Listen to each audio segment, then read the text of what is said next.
Well, today was a hard fight. It was a grind. I wasn't sharp, but I hung in there and just kept grinding away and chipped away uh, at the golf course. Man, I didn't hit the ball close. I didn't hit the ball well, but I was just hanging in there, and just trying not to shoot myself out of the tournament. Just keep myself in the tournament. I thought something in the red would be great today, and just wasn't quite able to do it, but it came close. Given that, do you take that score then? Just given what Yeah, I was grinding, I was fighting, and didn't hit anything close. I had a couple wedges in my hands and didn't hit them within 20 feet, and so it was a little off today. And the only thing that I felt really good was with my putter, and even though I blew it off the green on 9, I hit a beautiful second putt, and the putter was releasing and flowing, and it really felt good. But I just couldn't get to the green fast enough. You mentioned the wedges. Mm-hmm. Obviously, the distances can vary greatly with that club. Is that just part of the process you're having to go through right now? No, today was just a bad day. I didn't really feel all that comfortable with a lot of my motion today. It wasn't sharp, it wasn't crisp, and I think it was contagious in the whole group. We all mishit a lot of golf shots today in our group, but we all hung around and grinded out a score.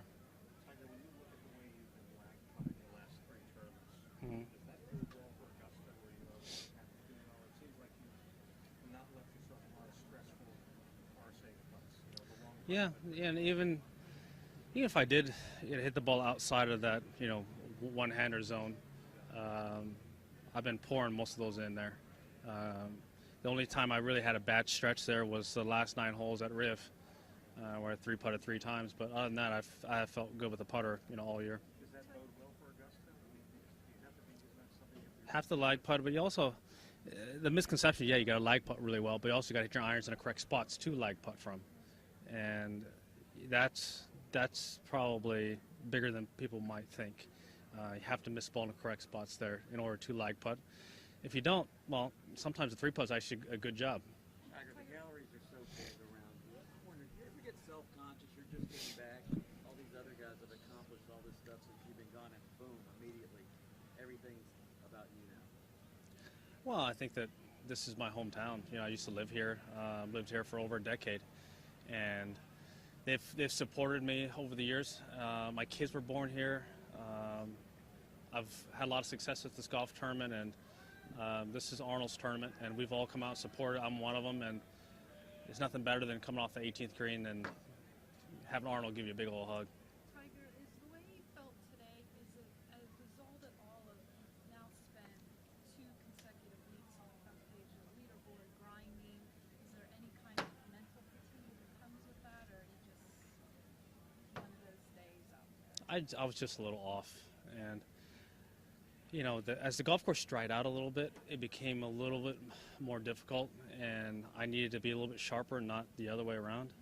And I had to, if I missed, I definitely erred on a conservative side, and I missed widely, but I tried not to short side myself on any of the holes because the greens are just getting too slippery, and consequently, I didn't have any birdie putts that I could take a run at. How do you see your position going into the weekend? Well, I'm quite a few back. I'm 7 back right now. There's a lot of guys between myself and the lead, and if it gets warm like it's supposed to get on the weekend, then we're going to make some birdies because the golf course is going to be very short. The only thing that's going to maybe be a deterrent is that I don't think they're going to put any water on these things. They're starting to get a little bit burnt out. The fairway on 15 was really quick. Jason hit a 2-iron that went about 325 yards. So, and that's where this golf course is meant to be played. That's where Arnold always wanted it to be played. He always wanted it hard, fast. He wanted the greens dead by the time we played on Sunday, and I think we're going to have that.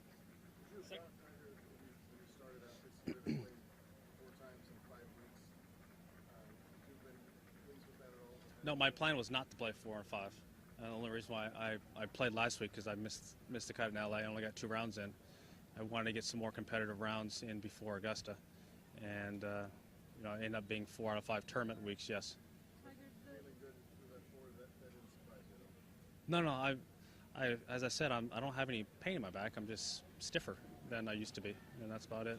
As good as you feel right now, do you feel like So I'm sorry, first part. as good as you Yeah. feel right now, do you feel like perhaps you came back too early from the other surgeries, and this last one you gave it the rest and recovery you needed, or what's the difference? Well, there's completely different surgeries. You know, the one's taking out pieces of fragments, and this one is taking out the whole disc and, you know, letting the whole thing fuse together. I mean, they're completely different. You know, the first 3 surgeries were all the same, but this last one is, it's the last road, basically. There's no other options. The first 3 is Depends on the shear force. Golf, we put a lot of shearing on our spines, and a lot of rotation. On top of that, we hit hundreds of thousands of shots, and so it's a cumulative effect. And you know, I've been playing tournament golf now. What am I, 42? So I've been playing tournament golf for 38 years. So it's a lot of shearing. How was the pace of play feel like the other day? It seemed you always been a fast player, but it seemed slow at times. It was slow. You know, that's what happens when you have threesomes, 2T start. At least it wasn't windy out there, so it would have been a little bit slower. But tomorrow we'll be flying around there in twosomes. Second shot on 16, it's hard to get a gauge from our vantage point of just how hard a difficult a shot is. Explain that one. Yeah, the fact that Joey asked me, do you want any layup numbers? They pretty much said it all right there. I said, no, what is it flag? And he said 92. And I said, all right, just don't go anywhere. So I pulled out a 6 first. Didn't like the 6 because if it doesn't come out, I'm wet. So I took the 5, opened it up, and hit it pretty much as hard as I possibly could, and held the face open. And it worked out. I can't believe it landed that soft. I was just trying to get the ball in the bunker, over the bunker, up to the right of the green, chip back, anything like that. Wasn't going to mess with anything left of that flag, and came out perfectly. Yeah, that was ugly. Yes, the hard part, besides it being buried, is that it was so far up against the lip that I was afraid that my shaft might hit the lip before my club head could enter the sand, and so I took a pretty big swing at it to make sure. But if normally I wouldn't have taken that big a swing from that short a distance, but I was just afraid that my shaft hit, that I might just leave it right there in my same spot.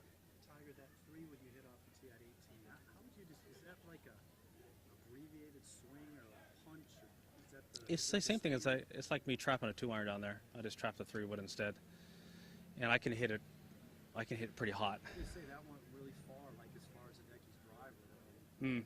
Well, Did you decide to do that? And it sets up well for. That's the only hole it really sets up well on. Is that it's a runway down there for my little 3-wood down there. I can land it on the flat, if not on the downslope, and it can just chase. And the fact that I can hit 3-wood wedge into the last hole, it's nice. Graham McDowell said yesterday that he thinks you're able to go to a place mentally that just the other guys on tour aren't able to get to. Do you think that's true? Well, I think it's the fact that I've played under the gun so many times out here, and I've won so many tournaments, that I've experienced so many different things, so many different ways of winning, and I think that's, I'm comfortable with that. I'm comfortable about being in a lot of different scenarios because I've pulled off a lot of wins under so many different scenarios. Is that how you've been able to stay so patient kind of these last couple of weeks without really facing the issue of any kind? Yeah, you know, as long as I can just keep chipping away at it and keep working my way up the board.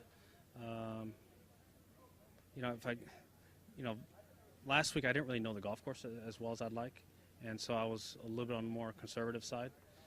This one I know, but I wasn't sharp, and so, again, I haven't made a lot of bogeys in the last, week and a half, but I haven't made a lot of birdies either. I haven't hit the ball close enough to make a lot of birdies.